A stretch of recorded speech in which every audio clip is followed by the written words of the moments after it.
সম্মানিত ভিউয়ার্স, দর্শক মহোদয়, আমরা ৬৭ নম্বর দার্সে আলোচনা করব সালাত কোর্সের কিয়ামুল লাইল, রাত্রে সালাতের বিধান। কিয়ামুল লাইল এটা রাত্রের সালাত, অর্থাৎ এশার পর থেকে নিয়ে ফজর পর্যন্ত যে সালাত আমরা পড়ি, ফজর আজান পর্যন্ত, এটাকে রাত্রের সালাত বলা হয়। এটা নফল, ফরজ ওয়াজিব না, তবে এটাকে সুন্নত মুআক্কাদা বলেছেন উলামা কিরাম।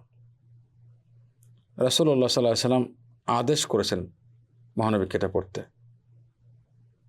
আল্লাহ তাআলা সূরা মুজাম্মিলের 1 থেকে 4 নম্বর আয়াতে বলেন, ইয়া আইয়ুহাল মুজাম্মিল কুমিল লাইলা ইল্লা কালিলা নিসফাহু আও ইনকুস মিনহু কালিলা আও জিদ আলাইহি ওয়ারাত্তিলিল কুরআনা তারতিলা তারতিলা তারতিলা। হে মুজাম্মিল, যে কম্বল উড়িয়েছিলেন তিনি, হে কম্বলওয়ালা, তুমি উঠো রাত্রে, তবে কিছু সময় বাদ দিয়ে, অথবা অর্ধরাত্রে জাগ্রত হও, অথবা তার চেয়ে একটু কম, অথবা তার চেয়ে একটু বেশি, এবং সুন্দরভাবে কোরআন তেলাওয়াত করো। তাহাজ্জুদের কথা বলা হচ্ছে, এটা তাহাজ্জুদের সালাতের কথা আল্লাহ আদেশ করা হয়েছে। আল্লাহ তাআলা অন্য আয়াতে বলেন, সূরা ইসরা ৭৯ নম্বর আয়াতে বলেন, ওমিনাল লাইল ফাতাহাজ্জাদ বিহি নাফিলাতান লাক আসা আন ইয়াবআসুকা রব্বুকা মাকামাম মাহমুদা। আপনি রাত্রে তাহাজ্জুদ পড়ুন, এটা আপনার জন্য নফল অতিরিক্ত সালাত। আল্লাহ তাআলা অতি শীঘ্র আপনাকে সম্মানিত স্থান দান করবেন, মাকামে মাহমুদ, প্রশংসিত স্থান।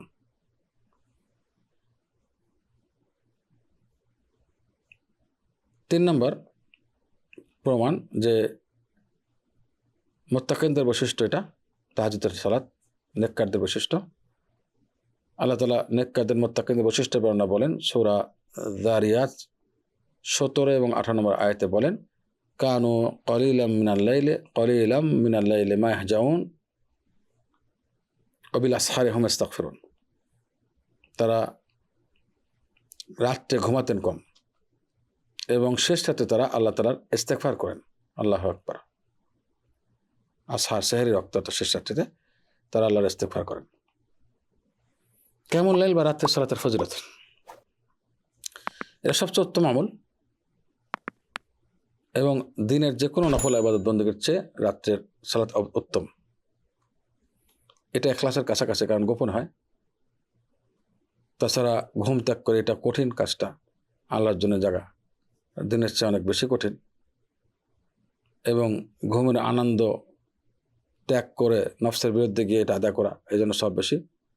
তবে এটা শেষ রাতে উত্তম। জফর লাইল শেষ করে 3 ভাগের 1 ভাগ যখন রাত্রে বাকি থাকে, ওই সময়টা বেশি উত্তম। তবে আধা রাত্রি থেকে আদায় করতে পারে, এবং যদি কেউ ইচ্ছা করে এসার পর থেকে তাও আদায় করতে পারে। রাত্রির সালাত এটা ব্যাপক।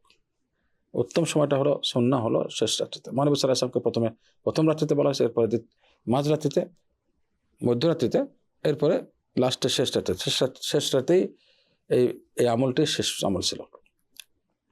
আল্লাহ তাআলা বলেন, ইন্না নাশিয়াতাল লাইলি হিয়া আশাদ্দু ওয়াতআন ওয়া আকামু কিলা। মহানবী সম্পর্কে যখন বলতে বলেছেন, তখন আল্লাহ রাসূলকে আল্লাহ তাআলা বলেন, কারণ কিয়ামুল লাইল, রাত্রের সালাত, এটা নফসের জন্য সব কঠিন এবং শক্তিশালী, নফসকে দমানোর জন্য, রুহের জন্য শক্তিশালী।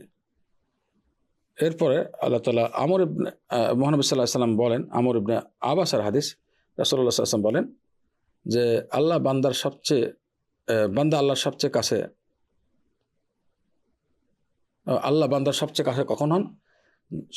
শেষ রাত্রিতে, আখির রাত্রিতে, শেষ, এখন 1/3 বাকি থাকে, তখন আল্লাহ বান্দার সবচেয়ে কাছে হন।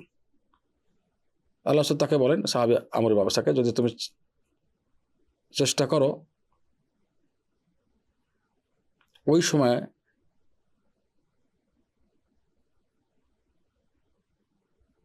আল্লাহ যাদের স্মরণ করেন তাদের মধ্যে হতে যদি তুমি চাও আল্লাহ তাদেরকে স্মরণ করে, যে আল্লাহ বা আল্লাহর জিকির যারা করেন তাদের মধ্যে হতে চাও, তারা হও। অর্থাৎ ওই সময় তুমি সালাত আদায় করো শেষ রাত্রিতে, যারা আল্লাহর জিকির করেন।